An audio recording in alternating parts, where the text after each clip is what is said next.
What's up guys, and today we're going to check out this Andoer children's camera. So our daughter got this as her Christmas gift, and after learning about its features and capabilities, I decided to unbox it, learn more about its functions, and share it with you guys. So just a note, the camera is already used and played with, so most of the functions are already known. At the front of the box, you have 3 pictures of the camera in 3 different colorways. The ones available are blue and yellow, pink and white, and full brown. On the top, you also have the same 3 cameras but with handle attachments and a marking on which colorway you have inside. On the left side is your branding, your product name, and a barcode. On the right side is just the product name.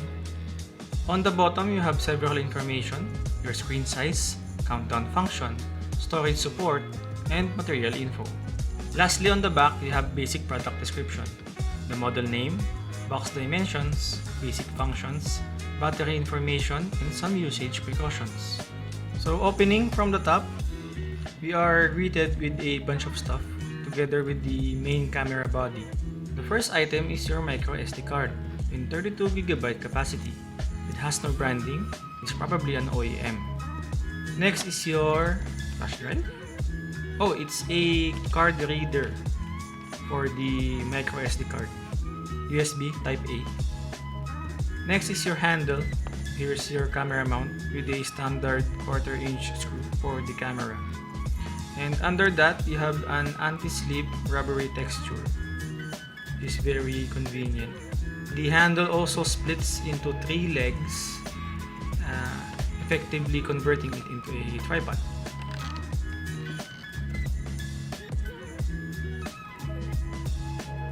So let's check under the container before we get to the camera itself. We have here the instruction manual, which I think is in Chinese. So I'm hoping it has an English translation. So there we go. So you have your parts guide, its basic function, and operations. Other items inside the box are your USB cable, which terminates to a USB Type-C, and the other end is your USB Type-A. And what is this? Oh, it's a lanyard. I don't know if it has only one color. I believe this is for the yellow one, the yellow and blue. Much better if we got the pink, since we got the pink and white camera. On the other end, it has a sling for the camera and a quick release latch. So you can temporarily detach the camera from the lanyard while you're wearing the lanyard itself. Now onto the main camera. Up front, you have a model name, which is ADM-01. The main camera sensor with text indicating its 60mm focus range and surrounded by a bunny-like design. On top, you have your shutter button with a paw print symbol and a slot for the lanyard or a third-party strap. On the side, you have your USB Type-C port, micro SD card slot, and a reset button. And there's nothing on the other side. And at the bottom, you have your standard screw hole, the 1/4 inch one, in between 2 rubber feet, allowing the camera to stand on its own. At the back of the camera, you have your main controls and navigation buttons. On the right, you have a button with a house and power button symbol. Right underneath that is a button with a star symbol, and your directional buttons with an OK button in the center. Here you can also find holes for the speaker, and I believe this is a hole for an LED indicator. On the left side is the 2.4-inch screen with a small selfie cam on top. Now we can turn on the camera and see its functions. So a splash screen with a welcome text appears, followed by a set of icons with familiar symbols. So the first one is the photo mode. Next is the video mode, followed by the gallery or the photo and video album. And next is the settings with the gear symbol, followed by a joystick with a dog, which I think are the included games. And last is the music function. I believe the camera can store and play audio files. So before we take a look at basic operations, let's take a look at the settings menu and see what configurations we can tweak for best performance.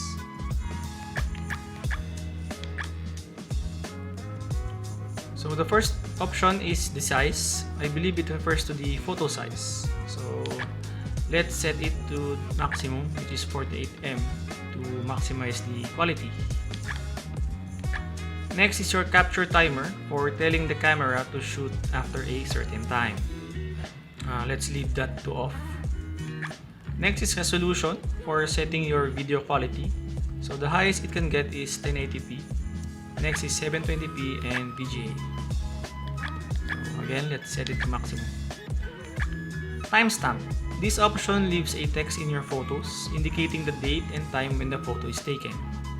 So let's leave that to on. Language. You have several language options.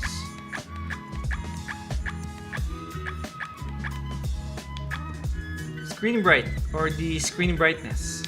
So let's turn it down so we can save a few percentage of battery. LCD off or the amount of time before the screen dims during inactivity. Auto off or the amount of time before the camera shuts down during inactivity. So let's set it to also default. Volume for adjusting audio levels. So as you've noticed, every time I press a button, there is a audible click or a sound. So we can turn that down to save some battery. Then format for formatting your micro SD card. Date time or setting the date and time of your camera. So let's set it to our current date, which is 2024 January 2. So the clock is 24 hours, so there's no option to change it. So since now it's 2 p.m, so let's set it to 2 p.m. And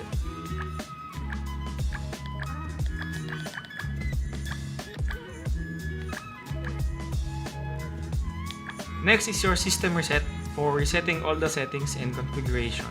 And last is the version, which is the version of the firmware of the camera. Starting with photo mode, we can now take pictures and see how it shoots. So on the upper left, you have your mode indicator. We're now in photo mode. And beside is the memory card status. Right now, it has a red circle mark since I haven't inserted the micro SD card yet, since I want to check if it has built-in storage. On the right, you can see the number of remaining pictures you can take and the photo size beneath. On the lower left, you have your timestamp if it is enabled. You have your date and time. Beside that is your battery status, and above that is your zoom level. So the controls are your shutter button, the power button which will exit photo mode, the album button which doesn't do anything at the moment. For the directional buttons, the up and down button activates the built-in filters and frames. So you have different options.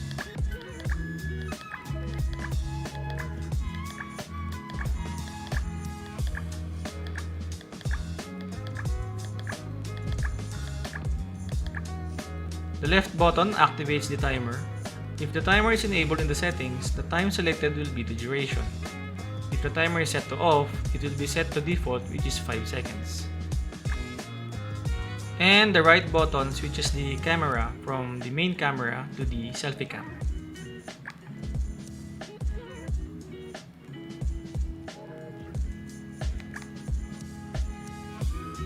can also adjust the zoom level by holding the up or down buttons.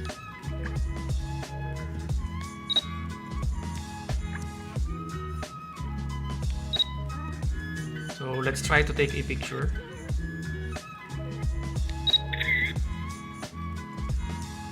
So the first thing I notice is that the shutter has no half press function for focusing.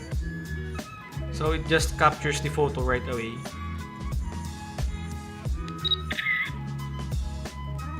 But I'm still impressed with the picture quality, and it reminds me of the older phone cameras. The main camera and selfie camera has about the same quality. But since the sensors are physically small, it is not suitable for low light scenes. Since the images are saved without an SD card installed, even after turning off the camera has indeed a built-in storage. Now on to the video mode. So the display items are roughly the same. You have your video mode icon, memory card status, video resolution, timestamp, and battery status. And the controls are mostly the same. The power button to exit the video mode, and the album button still doesn't do anything. So the up button activates only the filters, so there's no frame here. The right button still switches the cameras. The down button activates the screensaver to save battery during recording.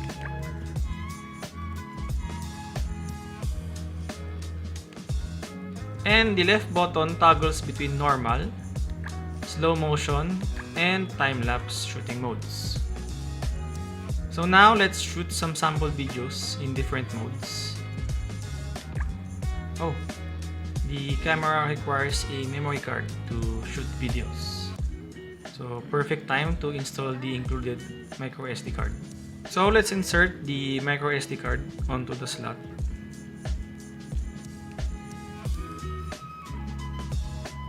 So now the micro SD card icon is now activated, and the remaining time of recording is now displayed on the upper right corner of the screen.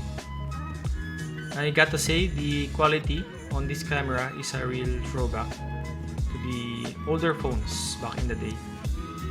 Although it's not as smooth as we're used to today, it's still decent for a toy camera. Now let's browse through our captured files in our gallery.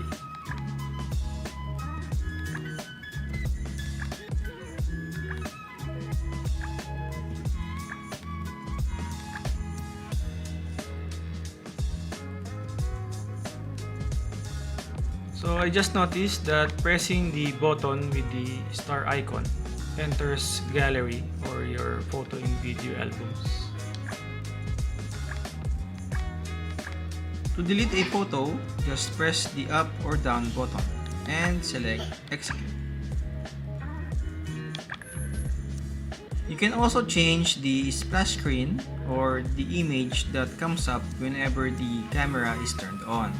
Just select a photo and press the center button and select execute.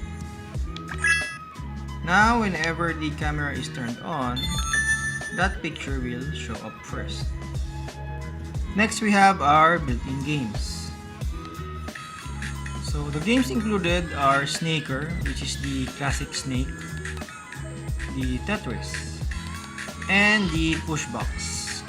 The other two games are your classic mobile games, while Pushbox is a game where you basically just push the boxes onto the red dots.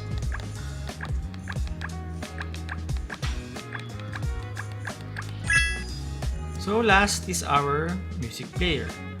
So since the camera has support for memory cards, music files can be played using the installed music player.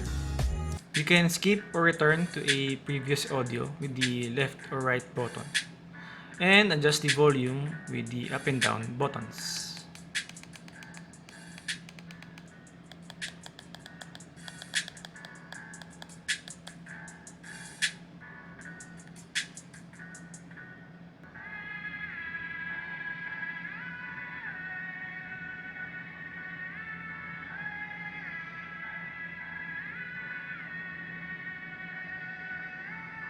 So here are the files transferred to a computer with an IPS screen. As you can see, the quality is not that bad. So it's really sufficient for a toy camera. Although dark areas are not its best feature, you can still capture images in dark areas.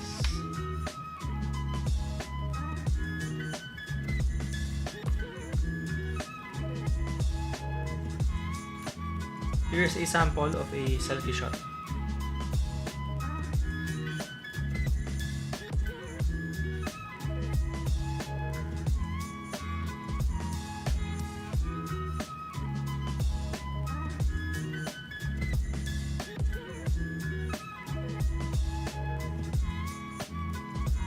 So charging the unit takes about 20 minutes using a wall charger and about 40 minutes using a USB port. So if you have your microSD card installed on the camera and you try charging it using a computer, you can turn it on and have access to the contents of the microSD card.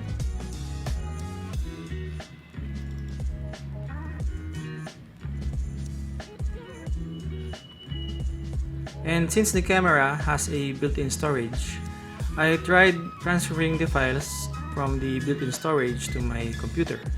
However, after I turn it on, it automatically configures itself to be a webcam. So I now have a decent computer camera or a webcam. The downside is you have no option to transfer the files from the built-in storage onto a computer. At around 1,300 pesos, having basic camera functions and child-friendly design, this might be the best toy camera for kids. It's interactive, ergonomic, and simple to use. Perfect for children who wants to learn how to use a camera. Let me know what you guys think. Toss a like if you learned something new in this guide, and I'll see you all next time.